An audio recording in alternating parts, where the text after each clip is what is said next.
Aí é na convivência, na palavra, na intimidade. Grito não resolve. Não adianta você gritar com essa menina, que ela precisa viver, que ela precisa gostar da vida. Não. Alguma coisa dentro dela está sem encaixe, alguma coisa dentro dela está traumatizada. O que é o trauma? O trauma é aquela parte do coração, do cérebro, da vida, né? Do homem que você quiser, que está sem encaixe, dos afetos. Então, quando a gente reorganiza o coração da pessoa, quando a gente reorganiza o jeito dela sentir o mundo, tá bom, eu tive uma ausência de mãe terrível na minha história quando eu era criança. Mas agora eu posso corrigir isso de outra forma. Eu posso ter a segurança através de um irmão, eu posso retomar essa segurança através de uma amizade, de um relacionamento novo. E aí fazer de tudo para não jogar nesse relacionamento novo os meus traumas também, porque o risco é esse. Então, observando bem os nossos filhos, nós vamos descobrir o porquê que é que ele neste momento está dando defeito. Por que a adolescência, gente, é uma época em que a gente dá tanto defeito? Porque é uma fase de transição, talvez a mais definitiva da vida. Você não é mais a criança que você era, mas você também não é um adulto ainda. É um estado de não ser, né? É uma coisa meio esquisita. Então por isso que o adolescente é tão rebelde, ele quer rebelar-se contra todos, ele não aceita regras, ele acha que está tudo errado. Você tem que ter paciência com esse tempo da vida, daqui a pouco ele entra no eixo de novo. Você disciplinando bem essa transformação, sendo capaz de compreendê-lo, ele nunca pode achar que você não o compreende. Porque até mesmo porque para você estabelecer o limite que ele vai ter que viver, você precisa mostrar que você tem interesse nesse processo dele. Não banalizar o que ele sente, né? Que às vezes nós banalizamos o que o outro sente. Ah, isso que você está sentindo é uma bobagem. Não, nunca diga isso. Se o outro está sentindo, então não é uma bobagem. Precisamos entender. Então às vezes, Helena, o que nos falta é olhar para essas pessoas que estão do nosso lado e ajudá-las a retirar aquele peso, porque não é normal que a gente queira morrer aos 16 anos. Não é normal que a gente queira morrer hora nenhuma, né? Se de repente a gente está perdendo o gosto pela vida, cuidado. Não deixe isso crescer dentro de você. Semana passada eu tive um encontro que me ensinou muito, mais uma vez, isso que eu estou dizendo. Que eu gosto de concretizar na prática aquilo que eu sei na teoria. Um amigo meu me procurou e me contou que tinha feito algumas escolhas que não estavam de acordo com o que ele é. Sabe quando você descobre que existe uma inaptidão entre aquilo que eu sou e aquilo que eu estou fazendo? Por exemplo, Vanilson é pianista. Bom, né? Se de repente retira o piano da sua vida, Vanilson, e fala assim, você não vai poder mais tocar esse piano. Você vai sofrer, não vai? Porque a música faz parte da sua vida. Está no seu sangue. Olha o que é bonito. Está no sangue. Isso é uma expressão muito séria. Se está no sangue é porque faz parte de mim. Se porque está de fora, não faz parte de mim. Essa roupa pode até me servir, mas não faz parte de mim. Eu sou o Padre Fábio mesmo sem essa camisa. Sem esse sapato. Eu trouxe. Mas posso mudar, posso vestir uma outra. Agora, aqui dentro, existe uma realidade que pede, que clama o tempo todo por coerência. Eu preciso estar no lugar certo.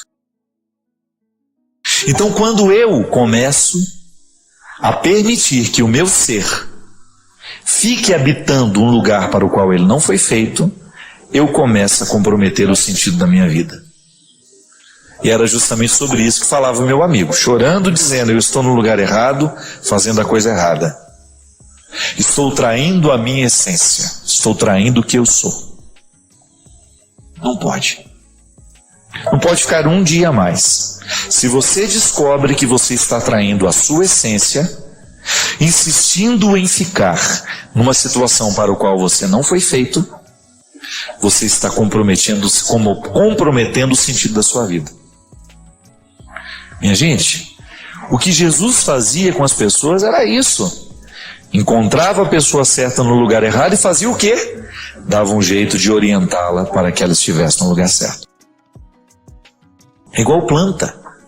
Se você desconsidera a natureza da planta, Aquela planta foi feita para lugares úmidos. Eu insisto em transplantá-la, tiro ela do lugar úmido e coloco no lugar seco. Não espere, não adianta fazer nada, ela vai morrer. Estou lá na luta com as minhas palmeiras.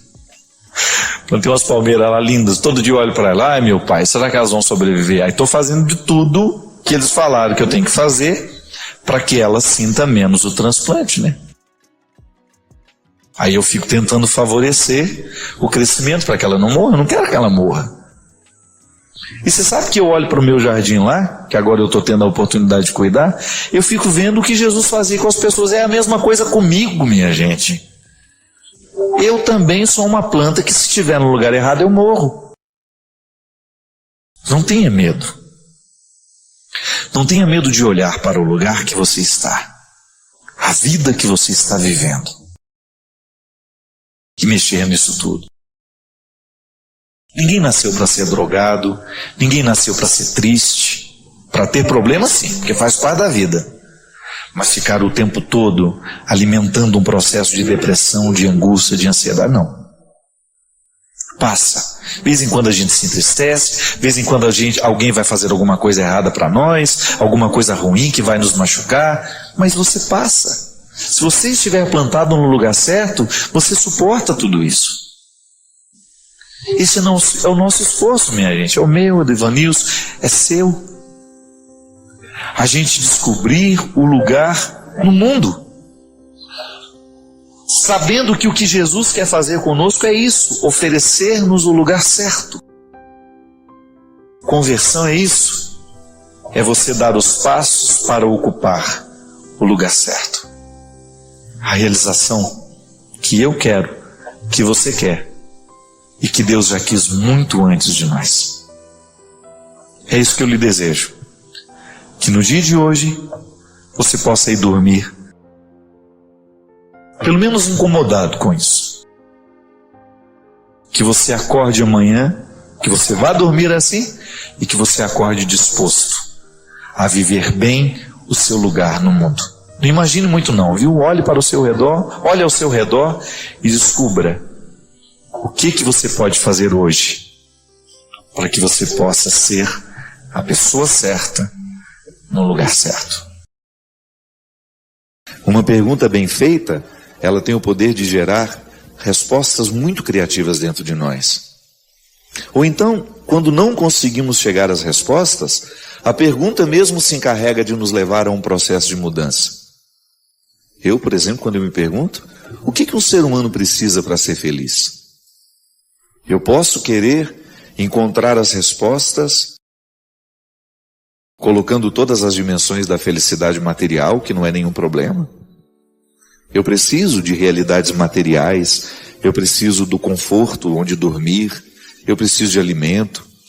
Mas quando eu entro nas dimensões espirituais da felicidade, aí isso não tem fim. Porque espiritualmente é diferente da matéria. Materialmente eu posso ficar quase que saturado do muito ter. Eu encontro pessoas que têm muito o tempo todo e eu sei quão difícil é para elas administrar tudo que têm. Às vezes passa uma boa parte da vida e do tempo administrando o que materialmente conquistou. E não é desfrutando não, viu? É administrando. Eu gosto de dizer isso. Eu já experimentei o não ter e hoje eu experimento o ter. Os dois são difíceis. Não ter é muito difícil e ter também é muito difícil. A partir do momento que você tem uma casa, que você tem as responsabilidades daquela casa, as demandas daquela casa, você perde um pouco da sua liberdade. As coisas, elas vão criando um contexto para nós que é de aprisionamento. Por mais livre que a gente seja, a gente sempre tem um certo e, às vezes, alguns moderados, outros um exagerado apego às coisas. Aliás, quando a gente vai morrer, quando a gente sabe que está próximo de morrer, muito nos pesa o saber com quem ficarão as coisas. Uma pessoa que foi livre, por exemplo, dos bens materiais, quando se aproxima o fim, ela vai ficar muito mais conflituada com como ficarão as pessoas. O filho que deixou, né? Agora, quando existe um apego material, a pessoa ela fica muito mais preocupada com quem ficarão as coisas do que como ficarão as pessoas.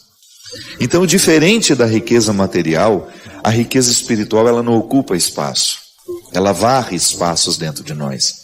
Quanto mais rica uma pessoa fica espiritualmente, mais vazia ela se sente, não no sentido de não ter significado a vida, mas mais espaço ela vai criando dentro para ela poder receber mais, diferente dos acumuladores.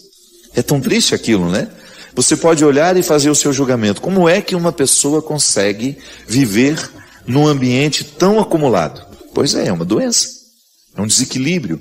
Aquele é o ponto alto de um apego exacerbado à matéria. Mas há pessoas que procuram na matéria essa felicidade. Extrapola aquilo que é necessário para nós. Sim, a felicidade, ela comporta também dimensões materiais da vida. Mas não se engane. Depois de ter o que é material, se não há um significado espiritual para aquilo que se tem, vira prisão para nós. Você vai viver para administrar o que você construiu, não para desfrutar. E é muito triste viver para administrar. Às vezes a gente vê pessoas que são como cães amarrados nos bens que têm. Alguém se aproxima e já faz. Não é assim? Vive ali para vigiar. O carro não pode ter um arranhãozinho. Se ele perceber que tem um arranhão, ele já não dorme à noite. Ele já quer no outro dia e resolver aquele problema. É um apego exagerado. Faz a felicidade depender de tudo aquilo que é material. Mas o ter, se ele não estiver revestido de realidades espirituais, de significados espirituais, torna-se apenas um fardo. Aí você chega um momento que você até precisa perguntar, né? Quem é de quem? É o carro que é meu ou eu que sou do carro? Sim, a felicidade comporta necessidades materiais. É muito bom a gente ter. As coisas não nos tornam mais ricos. As coisas só nos tornam mais pesados. Porque é o ter sem espiritualidade. Porque eu posso muito bem revestir o que a vida me deu através do meu trabalho de significados espirituais. A minha casa, por exemplo, ela deixa de ser um peso para mim quando ela se torna o lugar do meu verdadeiro repouso, do meu verdadeiro descanso, do lugar onde eu reencontro a minha paz, a minha tranquilidade, onde eu me refaço dos meus cansaços e onde eu coloco as pessoas que eu amo. Todo mundo que frequenta aquela casa passa a fazer parte de uma felicidade espiritual. É tão bonito quando você entra dentro de uma casa e você percebe que ali o respeito pelo outro está nos pequenos detalhes. Não é apenas uma casa para ser bonita, não. É uma casa para ter significado espiritual. Isso é, ali as pessoas que transitam por ali se amam. E isso passa a fazer parte de uma felicidade espiritual. Você está acompanhado de pessoas que você aprendeu a amar. O outro não é enxergado como apenas um objeto para satisfazer necessidades, não. O outro é um ser que faz parte da alegria da minha casa. Nós crescemos demais como pessoas, quando nós conseguimos ultrapassar o significado da matéria. Não, nós precisamos permitir que Deus nos eleve, que Deus nos faça crescer. O amadurecimento espiritual, a riqueza espiritual, até mesmo para nos ajudar a dar sentido a tudo aquilo que materialmente nós podemos conquistar. A tudo aquilo que você já conquistou, a tudo aquilo que você pode ainda conquistar. Para você ser uma pessoa rica espiritualmente, afetivamente. E aí até mesmo aquele pouco que você já alcançou, pode ser que não seja muito. Fica tão cheio de significados que você se sente rico. Você tem aquela sensação de que já valeu a pena. Você fica generoso, você fica grato com a vida. Que é muito ruim quando nós não aprendemos a gratidão. Podemos conquistar tantas coisas e ainda assim não estamos satisfeitos. Por quê? Falta a riqueza espiritual de ser grato. De perceber aquilo que você alcançou como um resultado que sempre merece ser comemorado. Eu desejo que você, nas suas lutas, você tenha sempre o direito e a possibilidade de retirar os seus excessos, para você ter diante dos seus olhos a sua verdade fundamental, sem exageros, só você. E a partir disso, você reencontrar o caminho da vida.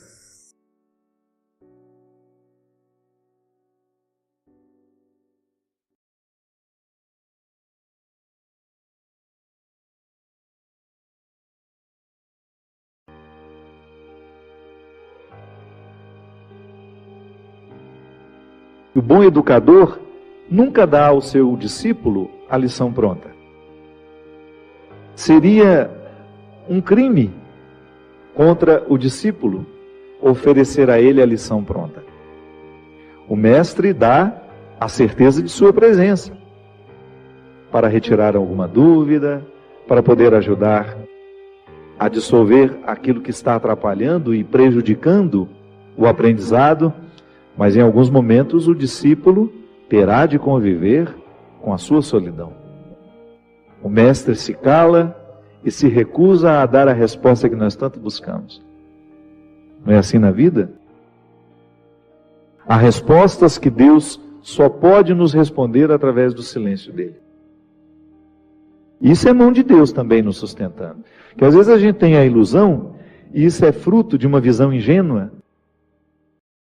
Infelizmente, o discurso religioso ao longo da nossa vida pode nos colocar visões ingênuas de que Deus vai fazer tudo por nós, de que Deus faz isso, de que Deus faz aquilo. Tá certo? Nós temos o direito de acreditar na proteção divina. Mas nós não estamos desobrigados de fazer a nossa parte. Porque é uma questão de sabedoria, de maturidade. O pai faz isso com o filho, a mãe faz isso com o filho. O amor não pode nos fazer pensar, o amor que a gente sabe que Deus tem por nós, não pode nos fazer pensar de que Ele fará tudo. Gosto muito dessa expressão. Nós só temos o direito de esperar pelo impossível depois que a gente fez tudo o que nos foi possível. Então Deus nos protege? Sim. Mas Ele também pede que eu faça a minha parte nessa proteção. Eu rezo a Deus pela minha vida, peço para que Ele me dê saúde, mas preciso fazer a minha parte para que essa saúde seja uma realidade na minha vida, não é? O cuidado que eu tenho comigo é uma expressão dessa minha parte, do milagre que eu preciso realizar diariamente. Então, às vezes eu identifico a mão de Deus estando presente na minha história, mas não me segurando como eu acho que segura. Sim, alguns desamparos são importantes demais no nosso processo humano. Seria muito interessante se a gente aprendesse isso desde o berço, mas infelizmente não. Então nunca é tarde para a gente aprender. A desproteção que às vezes nós sentimos na vida também é a mão de Deus, porque aquele que ama desprotege. Para que você fique exposto àquilo que você precisa viver e experimentar, sozinho. A presença dele sempre nos olhando, sempre nos orientando. Porque isso é muito interessante. Quanto mais a gente cresce, quanto mais a gente amadurece na nossa experiência com Deus, maior é a capacidade que a gente tem de ouvir e compreender a voz dele na nossa história. Então, Deus me protege assim, mesmo quando ele está distante. Sabe? Não é que ele fica distante, é que nós nos sentimos por causa das situações da vida. O contexto desfavorece perceber essa presença intensa na nossa vida. Então, aquele momento de desconsolo, meu Deus, parece que eu estou abandonado pelo Senhor. Não é não. Esse desconsolo faz parte dessa proteção dele na nossa vida. Porque quem ama, sabe muito bem que o amor também precisa passar pela dura experiência da desproteção. Porque excesso de amor desprotege. Não é assim que funciona? Quando uma pessoa é excessivamente protegida, no fundo, no contrário de tudo isso, existe uma desproteção, porque aquela pessoa não consegue amadurecer. Então ela vai ser eternamente ingênua. Vai ficar eternamente acreditando que ela está dentro de um conto de fadas. E a vida não é um conto de fadas. Então acreditar na proteção de Deus não nos dá o direito de pensar que Deus fará tudo por nós, que caminhará por nós. Não. Ele vai estar sempre nos fortalecendo à frente dessas batalhas que nós precisamos enfrentar, mas nós estaremos na responsabilidade de realizar a parte que nos cabe. Foi assim com Moisés. Essa música cita Moisés, né? Foi essa mão que ajudou Moisés a dividir o mar em dois. Há nessa passagem uma riqueza muito grande que está em Êxodo. Quando Moisés está apavorado, porque ele retirou o povo do Egito e saiu na direção dessa terra protegida. Protegida não, prometida. Está vendo? Que também é um pouco protegida, né? A terra prometida seria alcançada, uma promessa que Deus fez a Moisés, desde que ele se encorajasse a retirar aquele povo da escravidão e atravessasse as dificuldades do deserto. Veja que quem já teve a oportunidade de ir a Israel sabe muito bem o que é o deserto. Você entrar naquele deserto para chegar a um lugar que não sabemos onde é, que só está no coração de um homem, como promessa, é uma dificuldade muito grande. O povo acreditou, foi atrás de Moisés, começou a viver as restrições do deserto, a fome, começou a sentir saudade das cebolas, né? Porque no Egito eles comiam cebola, no tempo da escravidão a cebola era o principal alimento, por isso que às vezes a gente usa a expressão, não fique chorando as cebolas do Egito, não é assim? Você já deve ter escutado essa expressão, quando alguém lhe aconselha, para de lamentar o passado. O que é lamentar as cebolas do Egito? É dizer, eu era escravo, mas tinha esse alimento. Eu tinha cebola para me alimentar. E agora eu estou livre, mas não tenho nada. Calma. Dê tempo ao deserto. Permita que o deserto lhe diga o que ele precisa dizer. Até a fome. A restrição, ela é importantíssima no processo humano. A gente identifica o tempo todo que pessoas são estragadas porque não lhes faltou nada. Terrível, quando você tem um filho que foi paparicado desde criança, não lhe faltou absolutamente nada, e de repente, no descampado da vida, de repente aquela pessoa precisa enfrentar o deserto da vida e ela não tem munição o suficiente para dar conta. Aí fazer o quê? Como é que nós enfrentamos o deserto? Ali naquele momento, quando Moisés retira o povo da escravidão e se encoraja a levar este povo pelo deserto, a caminho da terra prometida, ele também sente medo, ele também não sabe o que vai ser. Por isso ele o tempo todo, através das manifestações de Deus naquele momento da vida de Moisés, ele se comunica com Deus. São as epifanias, né? Que são essas manifestações gloriosas de Deus ali, através da realidade simples. É a sarça que arde, é a pedra que jorra água, enfim. Deus vai conversando com Moisés, vai dando a ele sinais de que ele está no caminho certo, mas não o priva da desproteção que o deserto lhe causa. Então, desprotegido naquele deserto, materialmente falando, ele pode firmar uma confiança em Deus que nenhum outro conforto havia dado. Está vendo como é interessante? Como a desproteção, a aparente desproteção, ela tem todo um cuidado reservado e de bastidores ali. Da mesma maneira como você que é pai, é mãe, e você cria uma restrição ao seu filho para que ele possa amadurecer. Não é assim? Às vezes você retira alguma coisa do seu filho para que ele sinta realmente a falta, para que depois ele tenha condições de valorizar depois.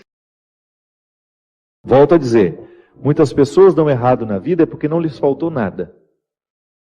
Aí você observa que quando falta demais também pode causar um desequilíbrio, uma falta de confiança na vida, nas pessoas. Enfim, é o equilíbrio que dá certo. Quando você começa a educar, colocando proteção e aparentes desproteções, onde aquela pessoa terá de enfrentar a situação sozinha, ainda que você esteja vendo de longe. Eu enfrentei situações na minha vida extremamente difíceis, que não bastava o outro dizer, eu estou aqui. Por quê? Porque elas eram minhas. Até ajuda. Você olhar para o lado, saber que tem um amigo com você, que existe uma mãe, que existe um pai, um irmão. Mas em muitos momentos da nossa vida, este calvário é para ser vivido na solidão. É quando eu preciso viver essa sensação de estar desprotegido, da mesma maneira como Moisés viveu, ao pisar os desconfortos do deserto, ao enfrentar aqueles desconfortos, ele compreendeu o que é a condição humana. Então eu também faço essa experiência. Você faz. Eu não quero passar a vida em brancas nuvens, não quero mesmo. E é por isso que desde muito menino, quando a vida me era difícil, eu encontrava alguma coisa naquele desconforto que me fazia pensar mais alto, que me fazia pensar além. Moisés vivendo O desconforto do deserto precisava convencer os que estavam ao lado dele de que aquele desconforto valeria a pena. Ah, mas alguns queriam voltar para a escravidão. Olha como a fraqueza humana está muito presente na nossa vida no momento do desconforto. Muita gente, vou dar um exemplo simples para você entender. Existem pessoas que precisam romper com namoros que são terríveis, desastrosos. Aquela pessoa só faz mal a você, você sabe disso, mas você tem um vínculo com ela, você tem necessidade afetiva, você não consegue romper aquele namoro. Então, de repente, você se encoraja, você fica com tudo claro diante de você, essa pessoa não me faz bem, eu não posso me casar com essa pessoa, porque se no tempo do namoro já está assim, imagina na época do meu casamento, depois no meu tempo de casado, vai virar um inferno pior ainda do que já é. Aí você se encoraja, motivado por pessoas que estão ao seu lado, a romper. Aí é terrível no dia que você rompe. O sofrimento é cruel dentro de você. Parece que você nunca mais vai se recuperar, que você só pensa naquela pessoa. Por quê? Porque apesar dela te fazer tão mal, você tem um vínculo doentio com ela, de dependência afetiva. Você sabe que ela te faz mal, mas você não sabe viver sem ela. Aí você começa a dar passos. A primeira semana é horrível. Você sofre, você chora, você não pode ouvir a música, você não pode sentir o cheiro, você não pode ver aquele pedacinho de não sei o que ele esqueceu lá na sua casa, que tudo aquilo é terrível. Mas de repente você começa a dar passos de libertação. É como se você estivesse andando na direção de uma terra que só vai te fazer bem. E um mês depois aquele sofrimento ficou melhor, 2 meses depois aquele sofrimento melhor, e de repente você não está nem mais lembrando. Claro que ainda existe ali um vínculo silencioso sendo desarmado, porque a dependência afetiva, ela não morre da noite para o dia. A gente precisa, é como se você fosse sufocando uma célula cancerosa com o processo da quimioterapia, sabe? Que você vai retirando a vida da célula cancerosa, que é a célula que nos mata. Aí digamos que 3 meses depois, você encontra de novo com aquela pessoa, e você tem aquela famosa recaída. Aí pronto. O castelo que você estava construindo, o chão que você tinha andado, que tinha sido tão difícil, você joga fora e você volta para o Egito, você volta para a escravidão. Você faz o mesmo que os companheiros de Moisés queriam fazer, voltar a comer a cebola, voltar a comer o alimento podre, estragado. Aí você reata aquele relacionamento, porque ele é doentio e você não cuidou da devida distância que você deveria manter. Porque quando você tem essa dependência afetiva, você tem que estabelecer a distância, porque senão você não se cura. Você tem que parar de querer saber da vida daquela pessoa, porque senão você não se cura. Você precisa parar de ficar fuçando o Facebook dela, porque senão você não se cura. Você precisa parar de ficar investigando a vida. Onde que ela foi? O que ela estava? Você tem que cessar todos os pontos que podem lhe fazer querer voltar para o Egito. Porque senão você nunca vai se libertar. Aí 3 meses depois você está bela e formosa já, matando a célula cancerígena, você vai dar mais uns beijos na boca, volta àquela dependência horrorosa e o inferno retorna na sua vida. Na sua primeira semana é até bom que está tudo voltando. Daqui a pouco, minha filha, você está no inferno pior do que você estava 3 meses atrás. É assim. Quando a gente não sabe viver o desconforto que nos edifica, a gente se boicota o tempo todo. É como parar de beber, é como parar de fumar. Você fica sem fumar 1 ano e você comemora porque você parou de jogar aquela toxina cancerígena no seu organismo e de repente você vai lá e acende um cigarro de bobeira e aquele vício volta como se fosse um monstro capaz de te comer inteiro. Pronto. Todo aquele sacrifício que você fez dos primeiros dias sem fumar vão para o saco. Por quê? Todo aquele sacrifício vai para o saco. Por quê? Porque você não foi capaz de viver o desconforto de renunciar. Minha gente, é impressionante como essa mão de Deus nos auxilia assim, nos fazendo conscientes do que nós precisamos romper na nossa vida. São situações que a gente precisa estabelecer limites para elas, porque senão a gente não vai ser curado nunca. A gente vai ficar eternamente doente na fila dos necessitados, chorando e mendigando um pãozinho de bondade do outro, um pãozinho de afeto do outro. Pelo amor de Deus, nós não fomos feitos para isso. Nós não fomos feitos para ficar arrastando dependentes afetivamente dos outros. A gente foi feito para amar. E o amor só tem sentido na nossa vida se for para nos edificar, se for para nos ajudar a atravessar o desconforto do deserto. Caso contrário, ele não faz sentido. Esse pseudo-amor, esse falso amor que às vezes a gente diz sentir um pelo outro, que não nos ajuda nos desconfortos do deserto. Eu preciso viver os meus desertos, você precisa viver os seus. E os verdadeiros amigos são aqueles que reconhecem os desertos que o outro precisa passar e fala, isso mesmo. Vamos passar por esse deserto porque você precisa dele. Agora, a Poliana, ela quer aquela vida feliz, ordenada. Lembra daquela personagem? A Poliana, onde tudo era o jogo do contente, né? Para com isso. Assassine esse instinto infantil que existe dentro de você, que lhe faz ter medo dos desconfortos da vida. O desconforto da vida, quando bem vivido, ele só nos torna melhores. Tira essa máscara de coitadinha que você gruda na sua cara para os outros terem eternamente pena de você. Você só perde tempo na vida assim. Que bobagem! Deus nos segura na nossa mão, é para a gente ter condições de atravessar esse deserto.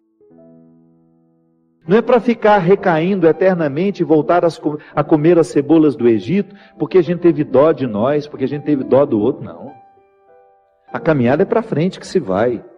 E chega um momento, quando Moisés chega diante de Deus e fala, agora você resolve essa situação, porque eu não sei mais o que fazer. Já construíram um bezerro de ouro no meio do caminho, já arrumaram confusão, já estão adorando até outras situações, então nem lembrando que o Senhor existe. Eles só não voltam porque está longe demais. Mas retornam de outra maneira, não retornam na geografia. Sabe? Eles não voltam geograficamente porque estava longe já do Egito. Eles morreriam no meio do caminho. Mas não voltavam geograficamente, mas voltavam afetivamente. Porque às vezes a gente já ultrapassou o território da nossa escravidão físico. Eu já saí da cadeia, mas a cadeia não saiu de mim. É assim que funciona. Eu já dei os passos na direção da minha liberdade, mas eu não fiz a conquista da minha liberdade. Eu não decretei a conquista da minha liberdade. Então eu fico afetivamente preso ao meu passado. Lamentando as cebolas do Egito, lamentando o namoro que terminou, a situação que foi terminada, a amizade que foi traída. Então quando Moisés está diante do Mar Vermelho, e ele fica apavorado, porque agora eles não tinham mais para onde ir. Ou atravessavam o mar, ou voltavam para o Egito, e o exército do faraó já estava chegando para capturá-los. O que ele faz? Ele tem uma reunião particular com o Senhor, né? Uma audiência particular de urgência. Liga lá para o secretário de Deus e fala, pelo amor de Deus, você pede para ele me atender hoje, que eu não posso mais ficar sem essa resposta. O exército do faraó está chegando. E aí ele acha que Deus iria dar uma resposta fácil para ele, né? Ia dar uma solução rápida. Não. O que Deus fala? Lembra, Gino? Lembra? Corre, né? Entra nessa água. Olha que frase forte. Diga ao povo que caminhe. Eu não vou fazer por vocês o que só vocês podem fazer. Eu vou dar todas as graças para que o milagre aconteça. Eu vou fortalecer a coragem de vocês, mas se não colocar o pé na água, se não desafiar este mar, ele não se abre. E foi o que o povo fez. Moisés à frente, certamente, cheio de medo também, né? Ai, meu Pai de misericórdia, o que vai acontecer agora? Quando ele começou a entrar, a colocar os pés na água, Deus faz a sua parte. Minha gente, a nós nem importa se isso aconteceu dessa maneira mesmo. A nós interessa é o fato de que Deus faz diariamente isso na nossa vida. Sempre que eu me encorajo a vencer os mares que me desafiam, eu estou exercendo o cuidado de Deus na minha vida. Sempre que eu me encorajo a colocar o pé no mar que me ameaça, eu estou cumprindo a parte da promessa de que Ele estará sempre ao meu lado. Você faz a mesma coisa. Sempre que você desafia os seus mares, sempre que você enfrenta os seus desconfortos, quando você não tem medo do desconforto que lhe chega, quando você olha para ele de frente, você fala, e agora? O que é que nós vamos fazer a partir desse momento? O que você me traz de bom? O que você está me desafiando? Eu vou aqui recrutar as minhas melhores partes, porque só isso me interessa. Se o desconforto me chega, eu preciso atravessar esse deserto para saber, para poder alcançar essa parte da terra prometida que me espera. É assim que funciona. Não há uma fórmula mágica para a vida. Ainda que a gente não acreditasse em Deus, nós teríamos de viver os desconfortos que nos fazem crescer. Ainda quem não crê em Deus precisa enfrentar os desconfortos de sua história, de sua existência. Agora é claro que quando a gente acredita em Deus, quando nós acreditamos de que existe alguém superior a nós, nos capacitando para a gente fazer a travessia, um conforto a mais nos é oferecido. Por isso, baseados na experiência deste conforto que eu já fiz, que você já fez, em muitos momentos, quando essa mão de Deus cuidou de nós, e que a gente dá continuidade ao processo de caminhada, de enfrentamento. É enfrentamento, a palavra é essa. Se a gente não vive os enfrentamentos diários dos nossos desertos, dos nossos conflitos, dos nossos medos, a gente nunca vai chegar ao conhecimento da terra que Ele nos preparou. Nós vamos para um rápido intervalo. Daqui a pouco a gente volta. Já já.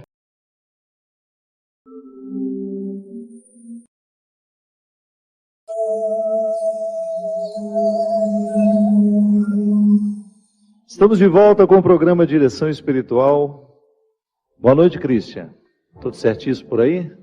Eu te cumprimentei hoje? Não. Acho que não, que nós gravamos aqui antes, eu não sei o que eu fiz.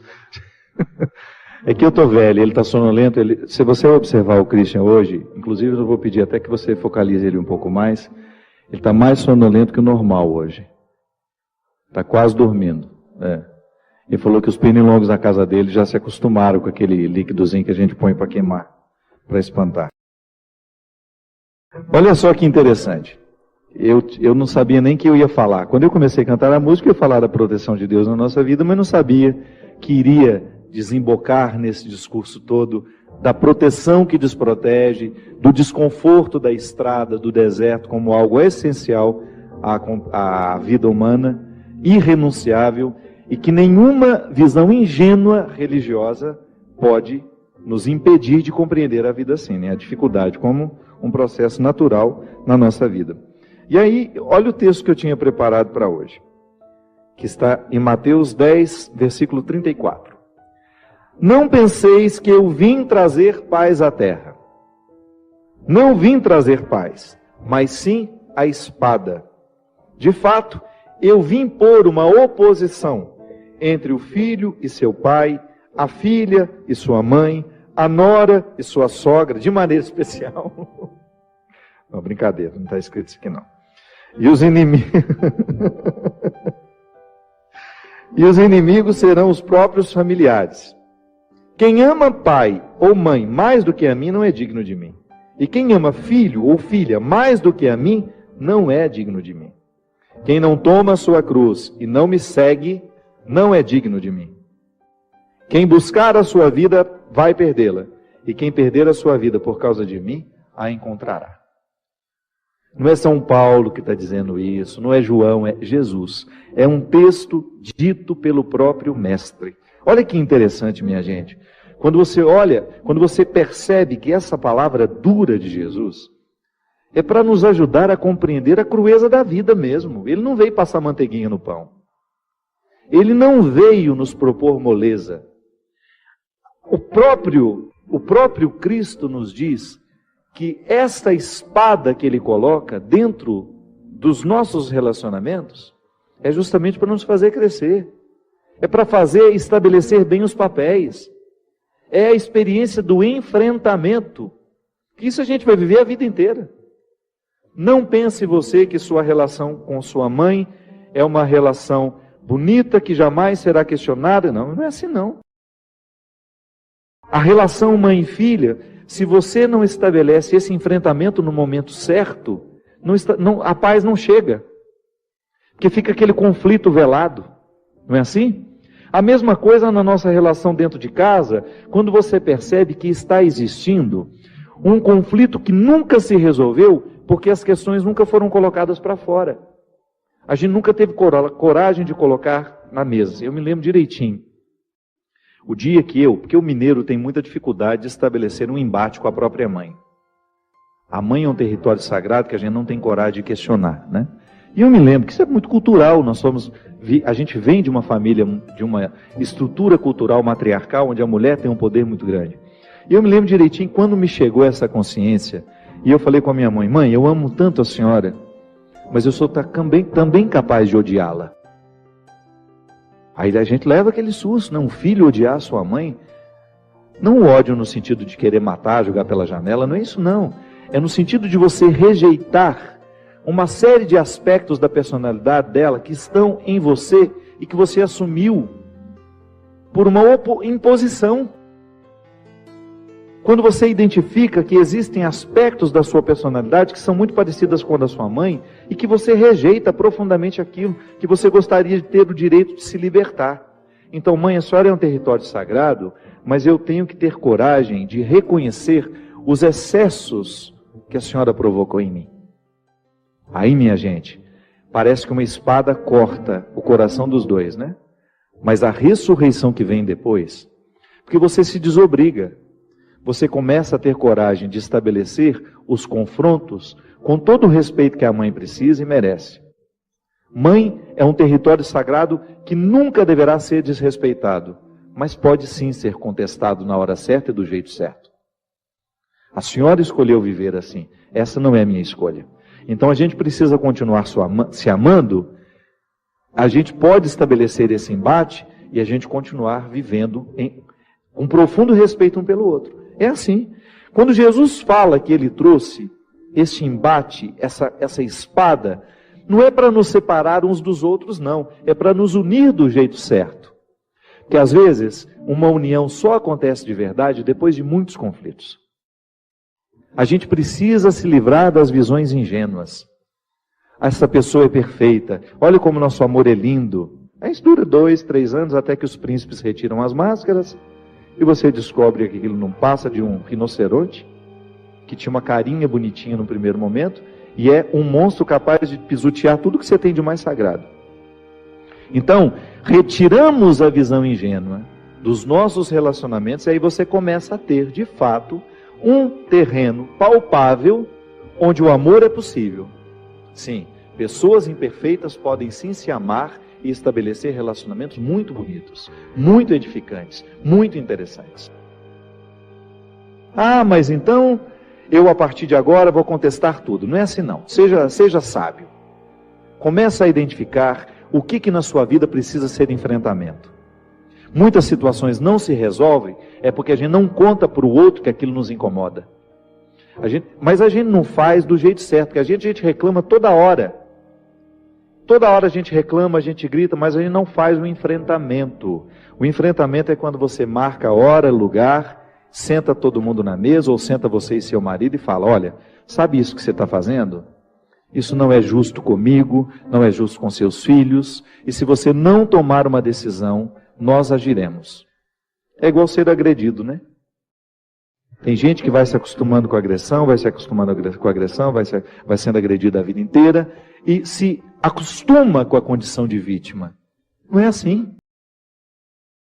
Não pode ser assim. A gente tem que problematizar aquilo que na vida está nos agredindo. Que às vezes a agressão não é um tapa, não é um chute, não. É uma palavra, é um olhar, é uma postura, é um jeito de interpretar. Então, se eu interpreto o outro como um eterno território onde eu posso manifestar todas as minhas iras, onde eu posso despejar todos os meus excessos, e ele se acostuma a ser isso, Eu estou agredindo de maneira muito cruel, tão cruel quanto dar um tapa. Então, se a gente não rompe com se a gente não estabelece o enfrentamento que vai romper esse processo que nos adoece, é bem provável que a gente morra sem ter tido a possibilidade de pisar na terra prometida que nós podemos alcançar. Aí Jesus continua: quem ama mais o seu pai e a sua mãe do que a mim não é digno de mim. A gente pode, no primeiro momento, pensar que Jesus está carente aqui, né? Ele só quer o amor todo para ele. Não. Isso também é visão ingênua. Vamos superar essas visões ingênuas. Aqui, o amor que Jesus está falando refere-se à capacidade de nós tomarmos tudo que ele nos ensina e colocar isso muito mais importante como aquilo que meu pai e minha mãe me ensinou. Que meu pai e minha mãe, por serem marcados pelo pecado, me ensina muita coisa errada. Mas me ensina muita coisa errada. Com o próprio exemplo dele dentro de casa. Quantos de nós, você que está me assistindo, pode dizer isso? Quantas coisas erradas na vida você viu dentro da sua casa? Eu não preciso ir muito longe para ver a perdição do mundo. Às vezes está ali dentro, com uma falta de testemunho, com uma falta de honestidade, com uma falta de verdade. Os vícios que nós criticamos tanto dentro, que estão presentes pelo mundo afora, às vezes estão aqui dentro da nossa casa, do nosso lado, sendo promovidos por pessoas que nos amam e dando exemplo aos filhos que estão crescendo. Os nossos lares precisam de conversão, sim, minha gente. Então, quando Jesus fala, quem ama mais o seu pai e sua mãe do que a mim, não é digno do meu reino. Por quê? Porque não pode chegar ao reino aquele que não está convencido, tocado, modificado pela mente de Cristo. É cristianismo. É a mente de Cristo na minha. É o pensar de Cristo no meu.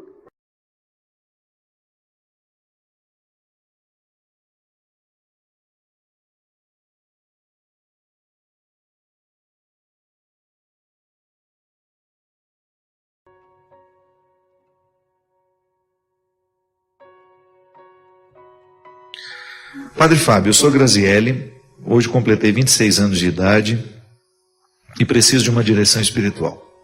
Cheguei à conclusão de que tenho um bloqueio emocional que impede a minha felicidade. Não consigo abrir o meu coração para o amor. No mundo de hoje, sou considerado uma pessoa fora do normal pelo fato de, na minha idade, ainda ser virgem e nunca ter namorado. Nunca me deixei levar por rapaz algum, talvez pela falta de confiança nas pessoas. Pois a única pessoa que deixei permiti que se aproximasse de mim, ela não soube esperar o momento certo. Éramos amigos de infância, crescemos juntos e ele me decepcionou muito. Me traiu, entre outras coisas. As pessoas que tentam se aproximar de mim, eu não consigo dar espaço para que elas, ao menos, tentem me conquistar. Tenho medo da decepção. E eu não consigo passar para as pessoas o carinho que tenho por elas. Me fechei e isso afasta cada vez mais as pessoas que eu amo. Preciso de ajuda para me livrar desse bloqueio, pois me sinto muito sozinha, solitária.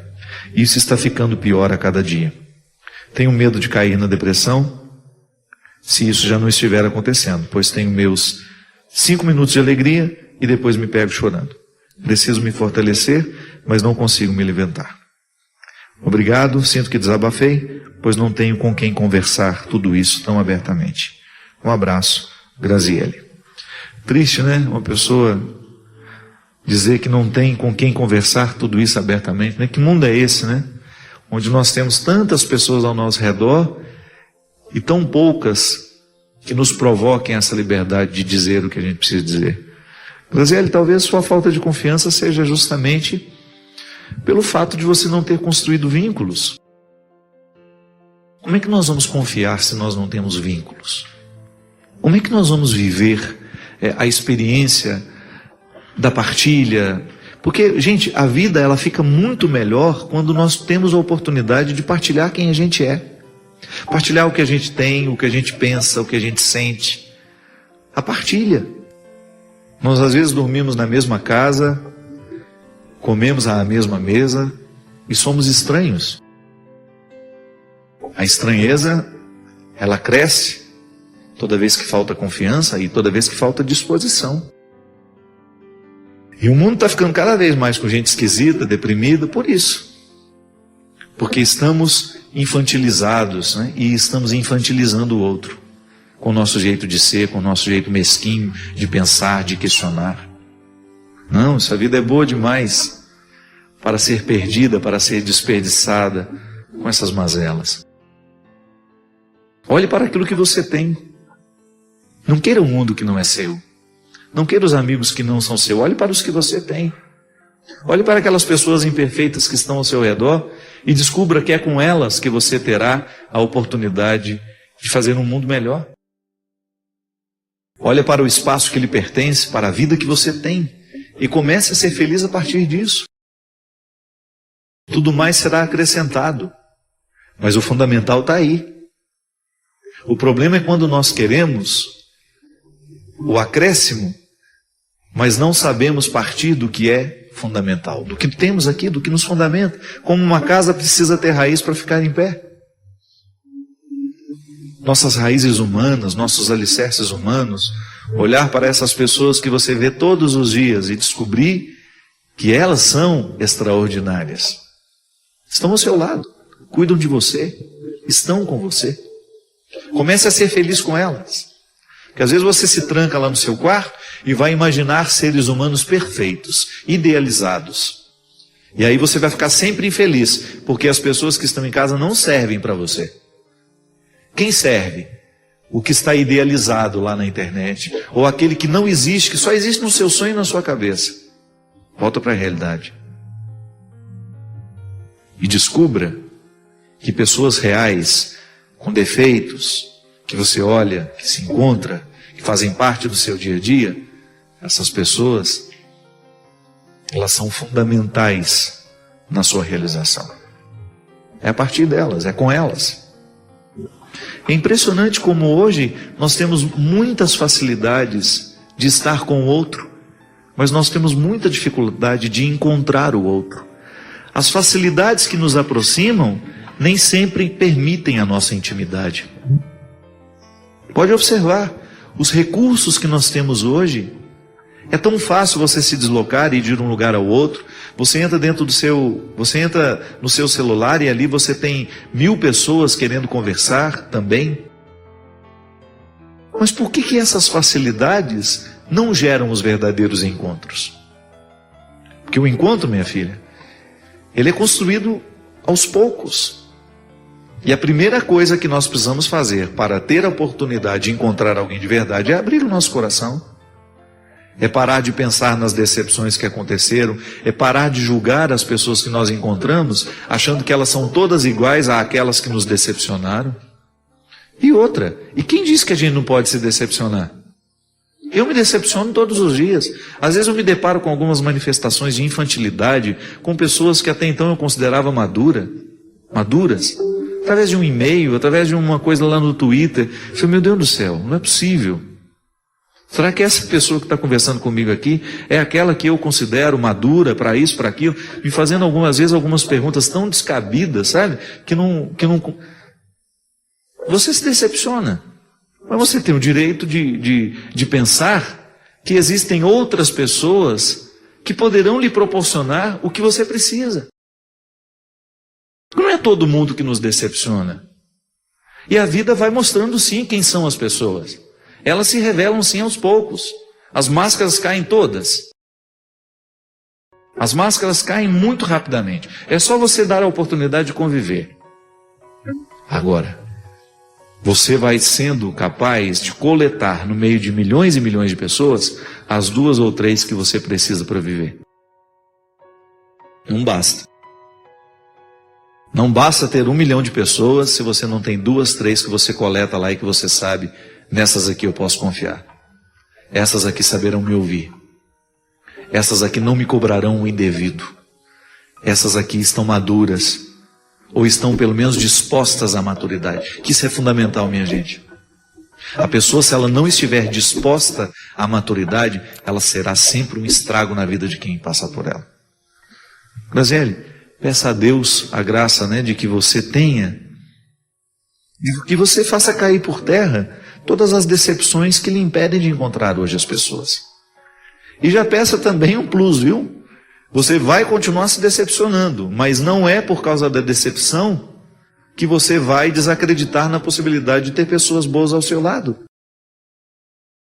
Numa fração de segundo, você passa pela vida de alguém, você cumprimenta, você recebe um sorriso, você oferece também, você ajuda, você é atendido, você atende. É assim, a trama da existência. Nós vamos nos misturando uns nos outros. E a gente se mistura tanto que depois a gente não sabe mais ser sozinho. Que Deus nos abençoe sempre mais na nossa capacidade de construir vínculos verdadeiros, nunca imaginários, mas reais. E a partir desses vínculos, nós descobrimos a graça do amor cristão. Obrigado pela oportunidade de entrar na sua casa, de falar com sua família. Obrigado pela confiança de me dedicar esse tempo agora, de me permitir participar da sua vida. A partir do momento que a gente deixa o outro falar com a gente, de alguma forma nós estamos abrindo as portas do nosso coração, da nossa vida. Eu espero, com a minha fala de hoje, poder lhe fazer uma visita de um jeito certo.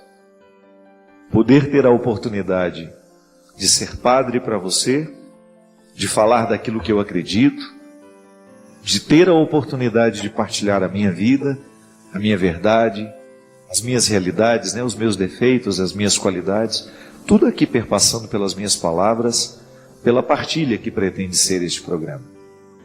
Eu me recordo que quando eu dava aula, fazia na faculdade, eu tinha esse ofício de ensinar escatologia, que é é o braço da teologia que reflete sobre as realidades futuras, sobre a eternidade. Eu gostava sempre de salientar com os meus alunos que nós, como padres, toda vez que nós formos falar da morte, temos que falar sempre a partir do significado que ela traz para a vida. De nunca pensar como uma finalização, é apenas uma passagem. E falar dessa passagem, refletir sobre essa passagem, é a gente pensar na nossa vida, no nosso jeito como nós estamos vivendo. Aliás, às vezes eu identifico que o medo que nós sentimos da morte está diretamente ligada à nossa falta de qualidade na vida. Porque a partir do momento que a gente vive com qualidade, nós vamos encarar a morte de um jeito diferente. É claro, é natural que nós tenhamos apegos. E aliás, eu fico pensando que os nossos apegos, eles são fontes de muitos sofrimentos. Quando eu tenho um amor a alguma pessoa, quando eu tenho um vínculo com alguém, é natural que eu tenha medo que essa pessoa morra, que ela vá embora da minha vida, e é natural que eu sofra muito no momento em que isso acontece. É uma experiência positiva de amar, que acaba se desdobrando no sofrimento, Então hoje é um dia de saudade, um dia de recordar as pessoas que um dia foram importantes na nossa vida e que de alguma forma continuam vivas dentro de nós. Porque a saudade é esse sentimento que Deus nos permite viver, experimentar, para a gente fazer ficar presente dentro de nós aqueles que já partiram. Então hoje, ao recordar e ao rezar pelas pessoas que nós amamos, que já foram embora da nossa vida, nós poderíamos, quem sabe, ter a oportunidade de olhar para o jeito como nós estamos vivendo. Então a celebração da morte ganha sentido de ressurreição, Porque se pensar a morte do outro me faz pensar na vida que eu ainda não estou morto, então de alguma maneira eu vou descobrir nessa minha vida as ressurreições possíveis. Aquilo que eu já posso experimentar de maneira antecipada da eternidade que eu tanto espero. A gente sabe que o dia de hoje é sofrido para muita gente, é sofrido para todos nós que de alguma maneira perdemos até de maneira mais recente, a dor recente de ter que ter tido sepultado, de ter que sepultar alguém que nós amamos, é sem dúvida para nós uma experiência também de aprendizado. Olhando para aquele que a gente não tem mais, quem sabe a gente possa perceber o que está do nosso lado hoje. Muitas mães se curam da dor de terem perdido um filho quando são capazes de olhar para os filhos que ficaram. É a sabedoria da vida, né? Nos sacudindo ou até mesmo mexendo com a gente para que a gente descubra naquele momento da dor um elemento que nos faça sobreviver. Porque se a gente vai ficar parado naquele que morreu, naquele que foi embora, naquele que não está mais entre nós, a gente corre o risco de esquecer os que estão ao nosso redor. O amor, minha gente, é sem dúvida a experiência humana mais profunda que nós podemos fazer. Mesmo porque o amor abre muitas portas dentro de nós. Através do amor nós podemos acessar muitas realidades que são nossas, que a gente corre o risco de morrer sem acessar. Por isso que é preciso que a gente ame. Quando eu amo, quando eu sou capaz de estabelecer um vínculo, eu estou tendo acesso a regiões do meu coração e da minha vida que outras situações não podem me fazer acessar. E se a gente ama, é natural que a gente sofra. Não tem como amar e não sofrer. O amor, ele gera preocupação, ele gera dor no momento em que o outro está sofrendo. E tudo isso é o impacto que o amor causa em nós. Mas também amor gera leveza na nossa vida, né? A sensação de estarmos acompanhados, de não sermos sós. O amor que nós experimentamos em família. Tudo isso podendo ser refletido a partir do dia de hoje e a partir dos significados dos dias de hoje, do dia de hoje, que é olhar para a vida a partir da morte. Desejo do fundo do meu coração que todos vocês que hoje estão vivendo esse dia com dificuldade possam descobrir o sentido mais profundo da saudade, que é sempre positivo. Ele não pode nos mortificar. A saudade não é um sentimento que tem que nos deprimir, é o contrário. Tem que fazer ressuscitar dentro de nós o bom daquilo que o outro deixou.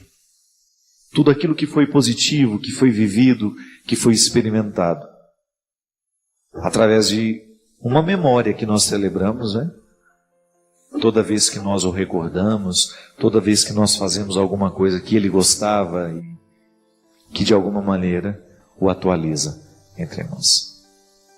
Deixar partir não é fácil. A gente sabe que a nossa tendência é sempre reter, não é? Mas não. A melhor forma de lidar com a morte é deixar que ela se concretize, que ela aconteça, sem que a gente também corra o risco de morrer junto. Não no corpo, né? Às vezes a gente morre nas alegrias, morre nas esperanças, porque a gente não soube administrar aquela perda, porque a gente não soube administrar aquela ausência. Que Deus abençoe muito você, que Deus lhe dê muita sabedoria para você também lidar com as suas perdas. Que o tempo todo a gente está perdendo. O tempo todo nós passamos pela experiência de perder. É inevitável. A vida é assim.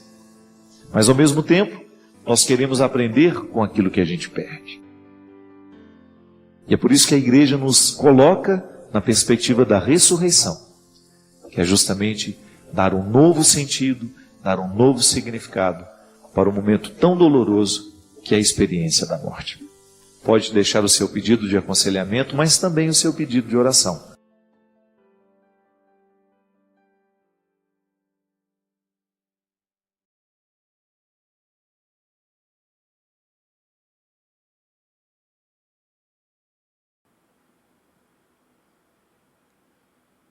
Isso que você acabou de ver não foi só um vídeo, foi um exercício de presença. Se você permaneceu até aqui, isso já mostra que algo em você está mais desperto. Comenta o que ficou com você, qual a mensagem que você achou mais impactante e compartilhe com alguém que também valoriza esse tipo de conversa. Valeu? Um grande abraço e até o próximo vídeo. Tchau, tchau!